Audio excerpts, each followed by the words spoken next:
with Alpha Blade Reviews again. Hope you all are doing okay. I'm out here in the country again, so we're gonna try to start another primitive fire here in Louisiana. It's getting on my nerves. So we had a pretty day today. It just got through raining again. I think it quit yesterday. Got me a baton stick. It's very, very solid oak. I stripped the bark off, and that's about it on this. I'm gonna baton through these, and I brought the Cold Steel Master Hunter this time. I hadn't seen just tons of stuff on it, and I'm impressed with it. I've used it just a baton to make feather sticks so far, and like I said, gun oil takes a lot of that off of the DLC coating when you use it. I mean, you know, it's going to keep some marks on it. I don't know if that's picking up. It's going to keep some marks on it, but it's okay. If you're anything like me, I like to keep my knives. I don't think it's cool to have beat up knives that are half rusted and everything to prove that you use them. I try to keep my knives in pretty good condition. That's just me. I guess some of those out there that don't really collect and use them, well, then they don't care. But anyway, and this is actually a homemade knife that I got from a buddy of mine that makes knives. Didn't have a handle, so I wrapped it with tennis tape. It's 3V. And we're gonna see how that pans out. But anyway, it's just something simple I'm gonna do real quick and see what I can do. I'll tell you when. All right, so I feather stick this little bitty piece that I cut off just to see how it would do with some of this oak. Just a small piece. It's not a big enough piece to really count. And then right here, I'm gonna go ahead and baton through these small ones. This is a 2-inch diameter, maybe 1 3/4 inch diameter. Like I said in my other videos, I don't really baton, you know, huge stuff because I want to take care of my knives unless I have to. That's survival situation stuff though, and I'm not gonna, you know, the knife you have on you is a knife you use. Well, I don't usually carry this one. I've been carrying a Coster knife, a Dan Coster knife. It's made of 3V, and it's called the Bushmaster. I need to do a video on it. I keep it in my truck too. I actually have 2 of them.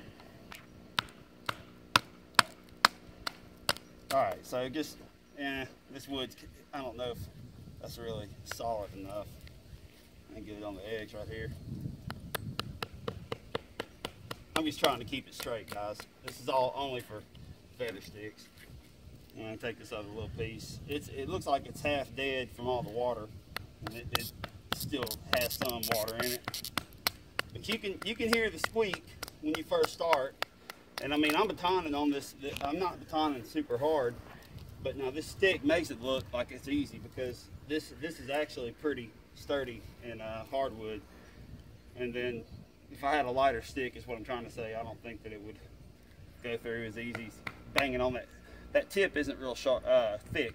It's made for, they say it's made more for skinning. Now, there's a knot. Let me try to cross it so I can go through that knot and see if it handles. I'm gonna back the knife up a little bit. It starts off at 3/16 inch and it tapers down really, really fast to less than 1/8. Oh yeah. Of course, this wood isn't, it's not green. So, and it's also not 3-year-old firewood. I don't recommend batoning that. You guys have seen my other videos know about that. But, all right. That's it. Still up. All right, hit start. Did. All right, I'm sorry guys. I'm trying with this Master Hunter, and it's got a pretty good angle on it. I've resharpened it to 20 degrees. It should have been at 15 probably, because I think the 3V can hold the 15-degree edge. But I'd resharpened it to 20 degrees with the Spyderco and then stropped it. And I'm just having trouble getting the feathers. Of course, this is bark here. It's not counting, but I meant to take the bark off all sides, but I'm kind of pressed for time. And I don't like to be pressed for time, but I'm getting feathers, but I'm trying to make them thin. I know they need to be longer, but I'm working more on thinness, and it's a little bit tough not to just scrape them all off using one hand. And that means I need to go reprofile this edge.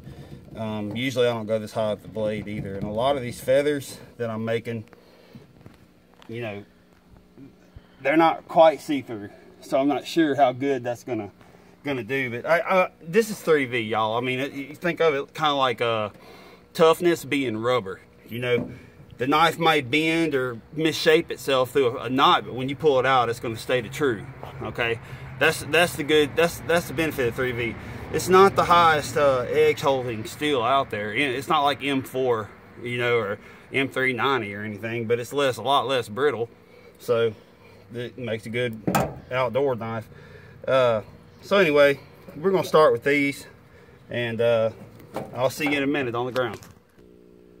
All right, so I'm feathering out some real small pieces. I didn't figure I had enough feathers, and I don't want another disaster. This is gonna be my third one this week, trying to start from scratch, and so I'm just putting all these little pieces together, and this is with the Master Hunter, just trying with one hand. And like I said, I'm no bushcrafter, but I'm putting this on video for realism. You got reality stuff all the time, so yeah, realism in the South. And the Master Hunter, I mean, it wants to bite really deep, but once you get the stuff going, it does pretty well. See, once you get these pieces under control, it's doing good. I think it just needed I just needed some time with it. So I hadn't had a lot of time with this one. I have so many knives that I work with and that I do stuff with. Not this per se, and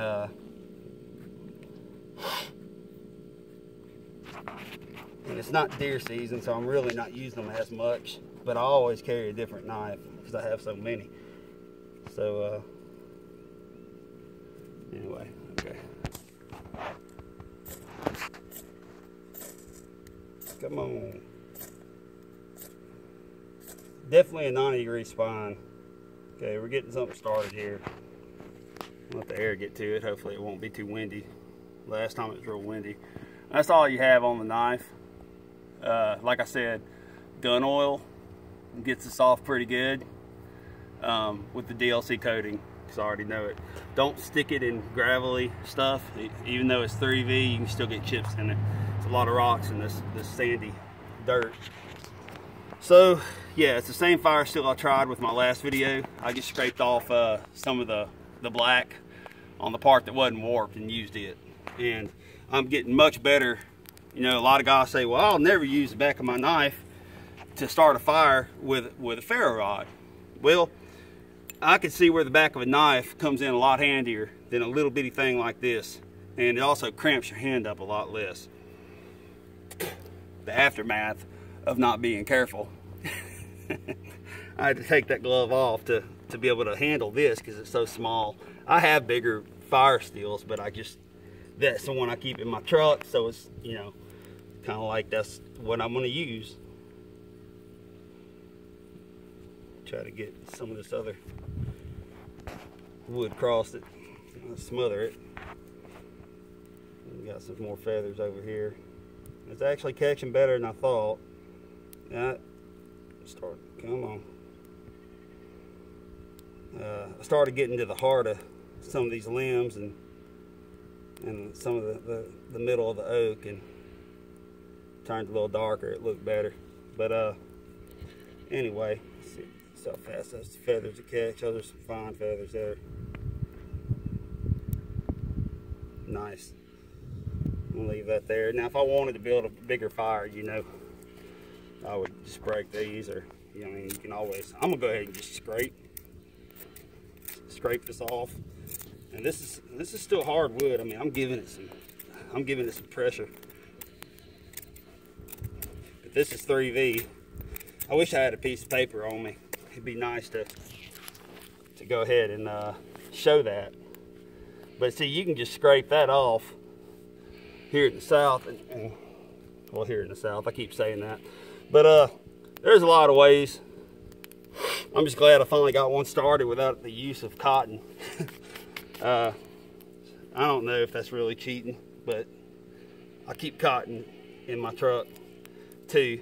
But this stuff wants to fly. Go straight down now. Just don't want to do it. Come on, you just don't want to do it. Still cutting good though. That's good. Maybe I can just burn my pants and my shirt too. Should I throw my hat in here? It's a little too white for me. Yeah, so anyway, you take a stick like this. I'm just gonna go to town with it. Let me get this glove on real quick. I don't want to cut my other fingers. I'm a clumsy bastard. Excuse my language. So I'm gonna scrape the heck out of it.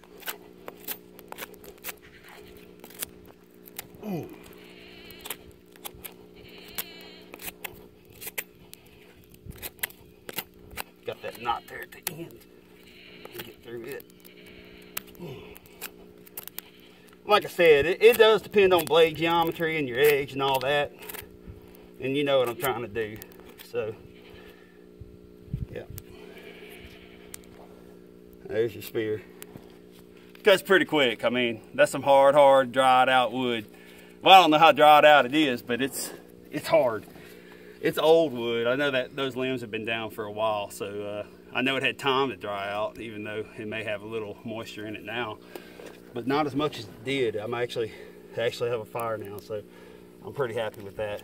Y'all, that's not really a review on the Cold Steel Master Hunter, but just to show it to you after use, we're going to check out that edge.